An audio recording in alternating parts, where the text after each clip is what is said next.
Good morning. I am Kevin Price. It's Monday, and I hope you're having a great one. Looking forward to spending some time with you today, talking to you about you and your business. I've got the one and only Steve Beaman on the program. We're extremely excited. We have lots of good things going on. Last week, we got to chat with Jeremy Kitchen, who's now joined our team and going to help us with chapter development, or rather organizational development here in Texas. Probably he's going to be a great networker throughout the whole country. He was the vice chairman for chapter development for Young Conservatives of Texas, which is an organization I've been involved in. He's an Army veteran and kind of just a cool guy, and delighted to have him as part of our team. And I know you were too, Steve.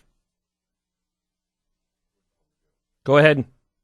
Good morning, Kevin, and it's so great to be on with you on another beautiful Monday morning down in the Houston area. Hope you had a great weekend, and we're fired up about that conversation we had with Jeremy last night. So excited to bring the safe insights and the safe wisdom down to the Texas community. Yeah, absolutely. Jeremy's a great American, a great young man, and delighted to have him on our team. His background in chapter development means he knows about organization and growing teams, and so I think it's going to be awesome. So let's talk a little bit before we talk about the news, is what we like to do on Monday, and really how it relates to people and their monies. Let's talk a little bit about what the great work of SAFE is all about, the Society for the Advancement of Financial Education. Well, we are so pleased to be able to promote the ideas of financial and economic literacy, and we're so pleased as well to be able to help the small business community build better and more prosperous companies by understanding everything from how to build better marketing, better pension plans, better sales programs, better financial controls. So we consult and work with folks all over the place, helping them build a more prosperous life.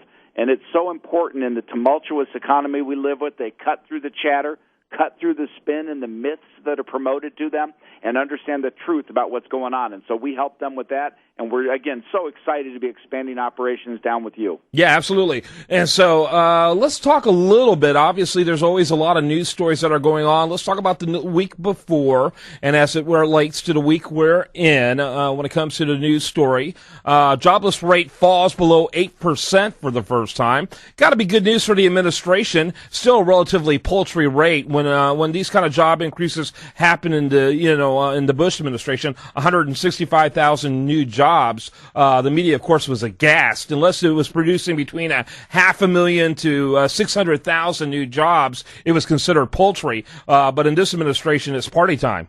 Well, indeed, and we know that the numbers are somewhat gamed out of governments in general, whether they're looking at unemployment statistics or inflation statistics. What they're looking at, of course, is the stated unemployment, which eliminates from its calculation those people who are no longer looking for work. So it's an understated number at its nature and its core. But indeed, we did create about 160,000 new jobs in the prior month, which was slightly above expectations, which caused the markets to move up nicely on Friday. We saw the S&P for the first time hit all new highs for its history. And so we've got some generally good news in the business community. And what you're seeing is it's a function of two things.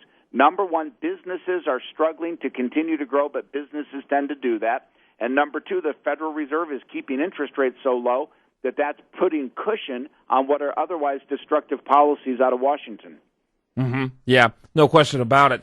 And so, I think what else has happened, sad but true, is that the American people are entrepreneurs above everything else. And so they're just figuring out how to survive and thrive even in this ridiculously difficult economic, tax, regulatory environment. It's certainly a complicated time, Kevin. You and I both know from the horror stories you've brought on your program that the regulatory environment we live in is increasingly difficult for small business to thrive and prosper.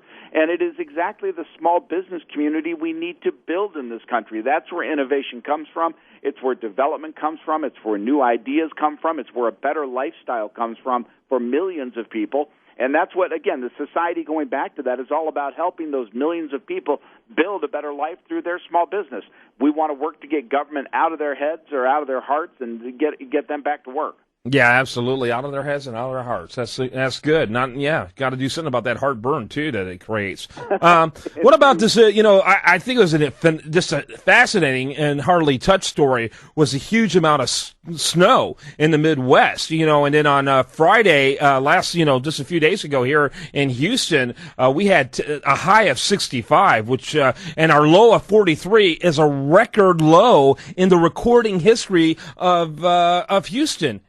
So, I mean, that's global warming. Yeah, right? What happened with global warming? What the heck? Well, a Russian scientist just came out and said we're headed for an extended period of global cooling. I'm just reminded when I was a kid in the 70s, and they came out and talked about the second ice age. Yep. Well, okay, we recognize that man-made climate impact could happen, and I think all of us realize that we want to treat the environment responsibly, but let's not get so zealous about it that we regulate business out of business. We need to build energy resources in the United States. We need to build coal plants. We need to build nuclear plants. We need to do fracking to get oil out of the ground. And we need to not let these overburdened concerns about these unknown science, issues really drive us, and that's what we're doing. Yeah, I remember in my 8th grade biology class, I had a hippie teacher. Man, he talked every single day about the new ice age that's coming. I shook in my boots. I gave a speech recently, and I was talking about the 1967 book, The Population Time Bomb, which in the academic circles was all over the place as the next greatest prognosticator of the future.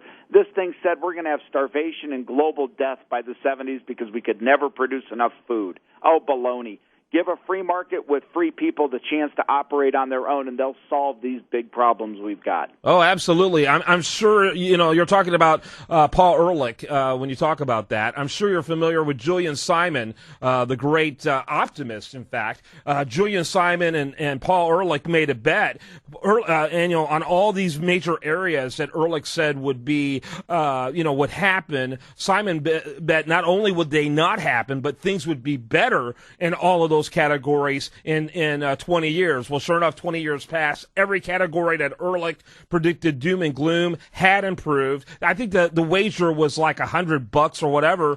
And, to Ehrlich's credit, although he didn't come out and say Simon was right, he sent a check for the amount. He did pay the amount of the check. It was $1,000, in fact. I'm looking it up. In 1968, they bet, and by 1990 is when it would be done, or would be the length of the bet. And sure enough, Ehrlich was wrong on every point, Simon right in every point, and Ehrlich wrote a check for $1,000, but he didn't make a press release. It's so sad to me, Kevin, when I talk to people who are involved in government, be they elected officials or employed, they don't understand that the private sector actually creates solutions to problems.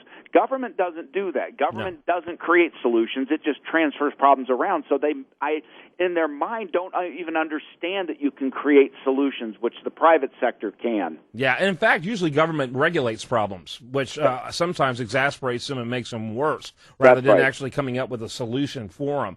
A great example is that when I was in Eastern Europe, when I was in Poland, I could barely breathe the entire time I was there, and it was funny to find out while I was there that it was the most heavily regulated environment. They had the heaviest environmental regulations of any country in the world. I found that extremely ironic. I would literally go to the park just to be able to have breathing opportunity, and the reason why the pollution was so bad was because government controlled everything, and regulations don't solve environmental problems. Technology does. In fact, excessive regulation can make it impossible for that technology to be created that will solve the problem. It's exactly what we're doing in this country as we regulate small, innovative businesses out of business. When you look at a company like Microsoft that couldn't be created in an environment like we have today, or my own company, Chicago Investment Analytics, with the regulatory environment, you have that kind of a synergy of free people coming together and creating new ideas that is stagnated by these bureaucrats who really do think, we're here to help. But I think it was Will Rogers who said, when the government man says he's here to help, run away. Yeah, absolutely. All right, talking to, again, my good friend, one and only Steve Beaman. He's on every Monday here on The Price of Business, keeping us informed, looking at news stories, talking about how they relate to our financial lives and our business. We're going to have more of Steve Beaman right after this on The Price of Business.